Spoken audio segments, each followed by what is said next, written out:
সম্পূর্ণ টাকাটাই দিছে তো? হ্যাঁ বাবা। যেন বড় ছেলে একদম কলিজার টুকরো হয়ে গেছি। ভালো লাগে না, আমার থেকে দাদাকে বেশি ভালোবাসি। কি হলো, তুমি যেন টাকা পৌঁছে দিবা? হ্যাঁ এই তো। আমার টাকা? বাবা, তোমার টাকা দাদা চুরি করেছে। না বাবা, আমি টাকা চুরি করি নাই। বল আমার টাকা কই রেখেছিস?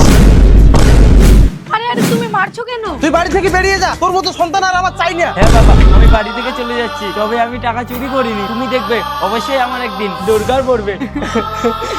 যাস না রে বাবা। এই বাড়িতে এখন আমার আনন্দ চলছে। 10 বছর পর। মা আমি পাস করেছি মা। বাহ, ভালো করেছিস। আমি জানতাম তুই পাস করবি, এই নে তুই আমার ছেলে। আর তুই এখানে কি করছিস? যা গিয়ে ভাত বসা। আজকে বাবা মাদের এত খুশি দেখতেছি। ও পাস হয়েছি আমি, ইয়ে ইয়ে। ও ইয়ে ইয়ে, বাবা আমি ফার্স্ট হয়েছি, ইয়ে ইয়ে। আয়, তোর কি হয়েছে? তুই ঘুমাচ্ছিস? মা আমিও স্কুল যাব আর বই পড়তে চাই। বন্ধ কর এগুলো কথা। জানিস না এই বাড়িতে মেয়েদের শিক্ষিত করে না?